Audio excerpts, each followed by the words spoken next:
नमस्कार, आप सुन रहे हैं रेडियो शिवनेरी 90.4 FM। दोस्तों, मैं राम प्रकाश वर्मा आप सभी का बहुत बहुत स्वागत करता हूं प्रोग्राम कहानी जो सवारे जिंदगानी में।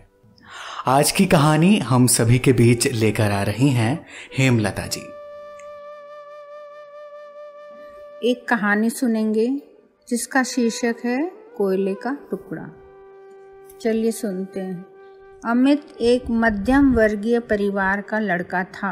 वह बचपन से ही बड़ा आज्ञाकारी और मेहनती छात्र था, लेकिन जब से उसने कॉलेज में दाखिला लिया था, उसका व्यवहार बदलने लगा था।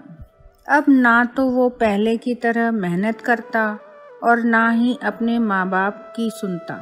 यहाँ तक कि वो घर वालों से झूठ बोलकर पैसे भी लेने लगा था। उसका बदला हुआ आचरण सभी के लिए चिंता का विषय था। जब इसकी वजह जानने की कोशिश की गई तो पता चला कि अमित बुरी संगत में पड़ गया है। कॉलेज में उसके कुछ ऐसे मित्र बन गए हैं जो फिजूल खर्ची करने, सिनेमा देखने और धूम्रपान करने के आदी हैं। पता चलते ही सभी ने अमित को ऐसी दोस्ती छोड़ पढ़ाई लिखाई पर ध्यान देने को कहा, पर अमित का इन बातों से कोई असर नहीं पड़ता। उसका बस एक ही जवाब होता, मुझे अच्छे बुरे की समझ है। मैं भले ही ऐसे लड़कों के साथ रहता हूँ, पर मुझ पर उनका कोई असर नहीं होता।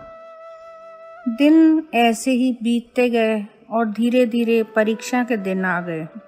अमित ने परीक्षा से ठीक पहले कुछ मेहनत की, पर वो पर्याप्त नहीं थी।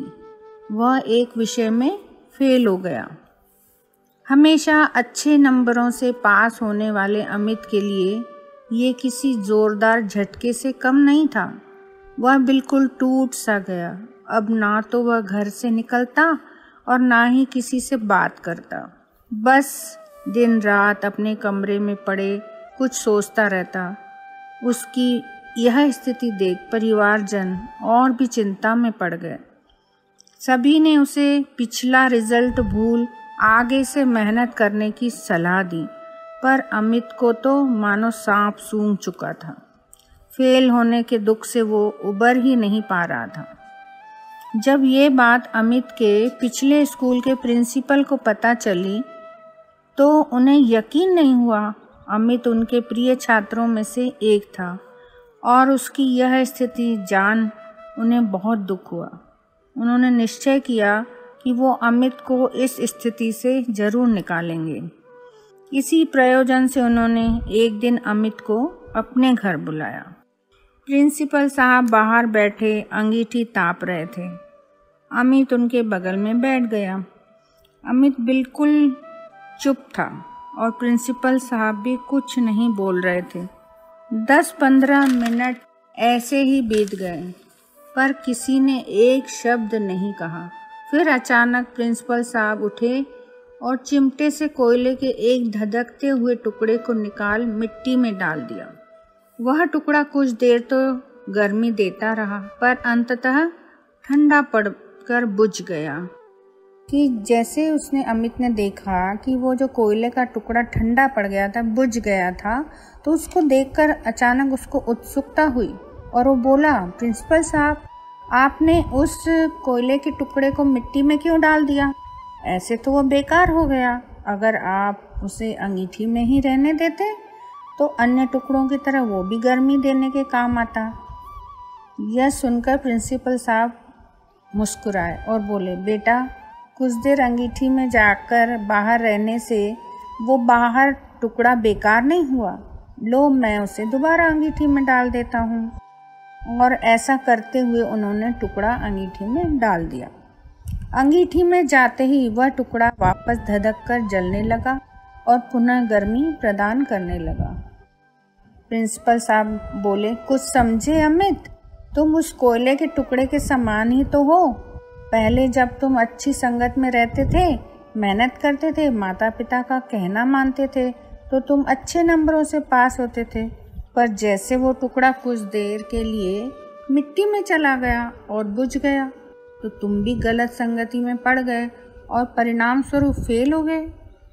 अब यहाँ यह बात जानने की है कि एक बार फेल होने से तुम्हारे अंदर के वो सारे गुण समाप्त नहीं हो गए। जैसे कोयले का वो टुकड़ा कुछ देर मिट्टी में पड़े रहने से के बावजूद भी बेकार नहीं हुआ और अंगीठी में वापस डालने पर धधक कर जल उठा। ठीक उसी तरह तुम भी वापस अच्छी संगत में जाकर मेहनत कर एक बार फिर मेधावी छात्रों की श्रेणी में आ सकते हो। याद रखो, मनुष्य ईश्वर की बनाई हुई सर्वश्रेष्ठ कृति है। उसके अंदर बड़ी से बड़ी हार को भी जीत में बदलने की ताकत है। उस ताकत को पहचानो, उसकी दी हुई असीम शक्तियों का प्रयोग करो और इस जीवन को सार्थक बनाओ। अमित यह सुनकर समझ चुका था कि उसे क्या करना है। वह चुपचाप उठा, प्रिंसिपल साहब के चरण स्पर्श किए और निकल पड़ा अपना भविष्य बनाने। हेमलता जी, बहुत बहुत शुक्रिया आपका। आपने एक बहुत ही खूबसूरत, अच्छी, प्रेरणा देने वाली कहानी हम सभी के बीच रखी। दोस्तों, हमारे जीवन में भी कई बार ऐसा दौर आता है जब हम अपने आप से उदास हो जाते हैं, हताश हो जाते हैं, निराश हो जाते हैं किसी एक असफलता को लेकर। जी हाँ, कई बार जब हम असफल होते हैं तो अपने जीवन से ही जैसे रूठ जाते हैं। परंतु दोस्तों, क्या एक हार से ही जीवन खत्म हो जाता है? नहीं ना, हमें अपने जीवन में लगातार संघर्ष करते रहना है। जीवन आखिर सुख और दुख दोनों का ही नाम है। सुख और दुख एक ही सिक्के के दो पहलू हैं। अगर दुख ना हो तो शायद सुख की अनुभूति भी ना हो, क्योंकि जब दुख आता है तभी हमें सुख की चाहत होती है, सुख की इच्छा होती है। हमें अपनी गलतियों का अवलोकन करना चाहिए और देखना चाहिए कि किस वजह से मैं हारा हूं, किस वजह से मुझे असफलता का सामना करना पड़ा है। दोस्तों, मुझे पूरी उम्मीद है कि अगर आप इस तरह से सोचते हैं तो ज़रूर आप अपने आप को दोबारा अपनी राह पर, अपने लक्ष्य पर सीधा खड़ा कर सकते हैं। दोस्तों, इसी के साथ मैं राम प्रकाश वर्मा आपसे विदा चाहूँगा। आज की इस सुंदर कहानी में फ़िलहाल इतना ही। मुलाकात होगी एक नई कहानी के साथ। तब तक आप अपना ख्याल रखिए, खुश रहिए, मुस्कुराते रहिए और सुनते रहिए रेडियो शिवनेरी 90.4 FM। आवाज़ तुम जाम जा।